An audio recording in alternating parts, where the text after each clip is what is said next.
जब तुझसे ना सुलझे तेरे उलझे हुए किस्से, जब तुझसे ना सुलझे तेरे उलझे हुए किस्से, भगवान के इंसाफ पर छोड़ दे बंदे।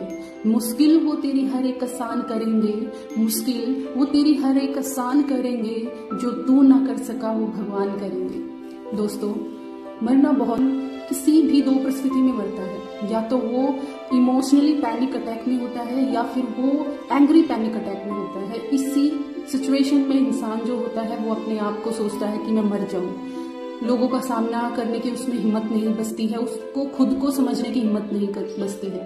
उसका दिमाग उसके दिल पर इतना हावी हो जाता है कि बहुत ज्यादा, क्योंकि ये फेज मैंने भी देखा है, ये मेरा खुद का व्यक्तित्व अनुभव है।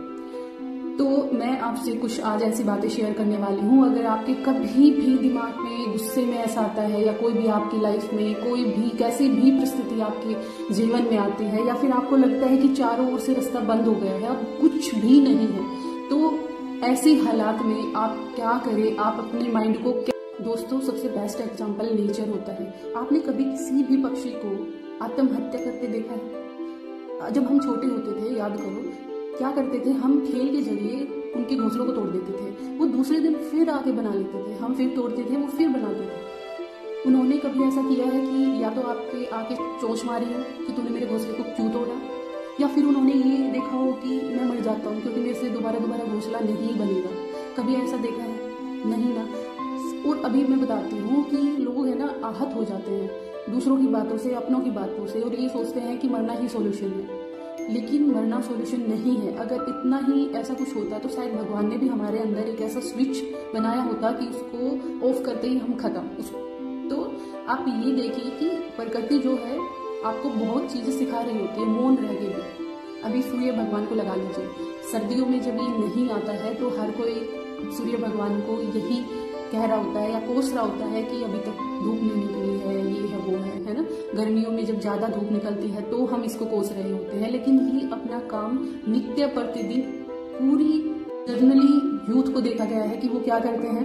फेलियर उन्हें मिलता है लाइफ में या फिर रिलेशनशिप में, तो वो एक सुसाइड नोट लिखते हैं, डेडिकेट अपने पेरेंट्स को कर देते हैं कि सॉरी, मैं आपका अच्छा बेटा या बेटी नहीं बन सकी, मुझे फेलियर को फेस करना पड़ा और अपना खत्म।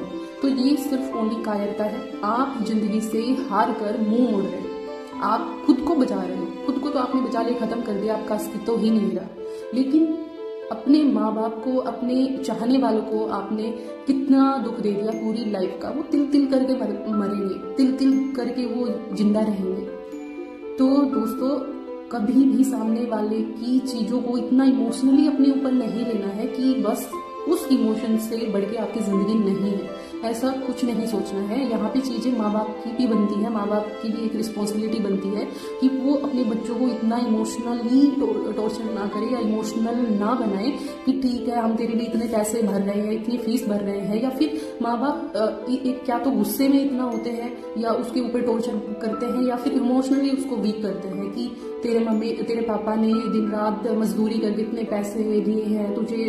दोस्तों, मैं तब भी कभी ऐसी मानसिक अवस्था में होती थी तो मैं हमेशा उस इवेंट को याद करती थी जब मैंने अपने लिए लड़ा हो, स्ट्रगल किया हो, जब मैंने बुरी परिस्थिति को फेस किया हो। और फिर मैं उस इवेंट को याद करती थी जब मेरे साथ अच्छा हुआ था, और उसकी कड़ी उस पास्ट वाले बुरे इवेंट से जुड़ी होती थी। तो मैं हमेशा ये सोचती थी कि जब मैंने उस बुरी चीज को फेस किया था और आज उस टाइम पे मुझे अच्छा मिला, तो आज फिर ये चीजें ऐसी हुई हैं तो मुझे अच्छा ही मिलेगा। और कहा जाता है जो होता है हमेशा अच्छे के लिए होता है, और भगवान ने आपके लिए आपकी सोच से भी बेहतर सोच रखा होता है। तो हमेशा उस ईश्वर पर विश्वास रखें कि वो आपको प्रिपेयर कर रहा है, आपकी परीक्षा ले रहा है। जो भी ओधा वो आपको देना चाहता है, जो भी जिसके लिए भी आपने उसको, जिसके लिए भी उसने आपको यहाँ पे भेजा है, उसके लिए आपको प्रिपेयर किया जा रहा है। जैसे पानी को फिल्टर करने के लिए हम उसे कई प्रोसीजर से गुजारते हैं ना, तब वो पीने योग्य बनता है। इसी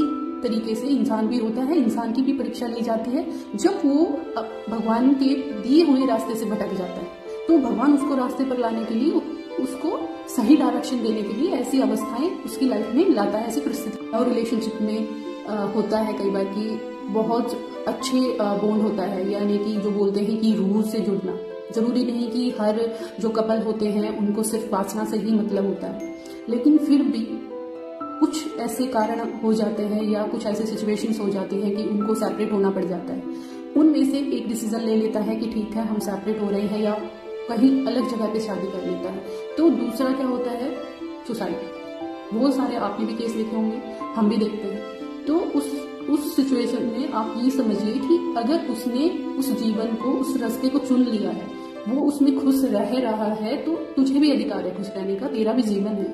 अगर उसने अपनी चीजों को महत्व दिया है तो आपको भी अपने आप को महत्व देना होगा। ठीक है, जब एक दूसरे से इतना यानी कि होता है ना, सोल से कनेक्ट हो जाते हैं तो दुख होता है। टाइम लीजिए खुद को समझाने में, चीजों को समझने के लिए, और आप सही वे में जाके आप भी डिसीजन लीजिए कि आपको भी खुश रहना है। जब सामने वाले को ही इस चीज का ध्यान नहीं है तो आप भी अपना अच्छे से रास्ता चुनिए, बिना किसी बदले की भावना के, बिना किसी ऐसी चीजों के कि आप सामने वाले को नुकसान। कभी भी लगता है कि मैं अपनों के बिना जीवन जी नहीं सकती या सकता, मैं प्रेमी के बिना नहीं जी सकता या प्रेमिका के बिना नहीं जी सकता, जो भी है, कोई भी कारण हो सकता है आपका डिप्रेशन में आना या पैनिक अटैक्स होने। तो उस हालात में आप एक बार अनाथालय में जाइए, उनको देखिए कि क्या उनका भी मन नहीं होता कि उनका भी कोई अपना हो, उनके माँ बाप हो, उनके भाई बंधु हो, उनके सगे हो जो उनको समझे, उन पर प्यार लुटाए या अपनापन जताए।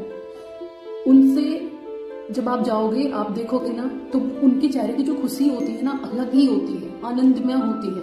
लेकिन कहीं ना कहीं उनके अंदर चेतना जागृत तो होती होगी ना, जब वो बाहरी दुनिया को देखते होंगे, माँ बाप को देखते होंगे बच्चों के साथ, या बच्चों को देखते होंगे माँ बाप के साथ, तो उनको होता होगा कि हमारे भी हो। तो उनके साथ खेलिए, उनके साथ बातें कीजिए, अपनापन दिखाइए। ऐसी चीजों में वृद्धाश्रम में जाइए, या आपको लगता है कि बस मेरी जिंदगी तो ऐसी ही है, तो जाइए आप हॉस्पिटल में जाके देखिए जो हीनियस बीमारी से जूझ रहे हैं, वो जिंदगी की जंग लड़ रहे हैं, तो आपको अपना जीवन मूल्यवान लगेगा। आप जिंदा हो तो आप सब कुछ कर सकते हो। जरूरत है तो अंधकार में एक छोटी सी रोशनी देखने। जो सबसे महत्वपूर्ण चीज है ना, अपने आप को महत्व देना सीखो। अपने आप को सामने वालों से, जो आपके सामने है, उससे कहीं ज्यादा इंपॉर्टेंस देना सीखो। अपने जीवन से नेगेटिव लोगों को नेगलेक्ट कर दो, बाहर निकाल दो टाइम से पहले। चाहे फिर वो अपने हो, चाहे वो अपने खूनी रिश्ते हो या आपका दोस्त हो, कुछ भी हो, प्रेमी प्रेमिका, कोई भी रिलेशन हो, बहुत फायदे में रहोगे। चीजों को जानने की कोशिश करो। लग रहा है कि वो इंसान आपसे सिर्फ फॉर्मेलिटी के लिए रिश्ता निभा रहा है, जो जेन्युइन रिश्ते होते हैं वो, उनकी बातें मैं कर रही हूँ यहाँ पे। तो उस चीज को आप टाइम से अगर समझ जाओगे और टाइम से आप चीजों को साइड में करोगे, उनका सॉल्यूशन करोगे, तो ही बेटर है। वरना शायद आपको पछताना भी पड़ सकता है। ये डिप्रेशन जैसी चीजें या फिर किसी बीमारी के हवाले आप खुद को कर दोगे, या फिर ये सुसाइडल पैनिक अटैक्स आने, ये सारी चीजें यही हैं। और कहते हैं ना, इंसान जो है ना अपनों से ही आहत होता है। दुनिया में इतनी हिम्मत नहीं होती है कि वो हमारी आंखों में आंसू ला सके या हमें इतना तोड़ सके कि हम खुद का जीवन नष्ट या बर्बाद या फिर खत्म करने की सोचें। तो सतर्क रहें, हंसी खुशी से अपना जीवन जिए।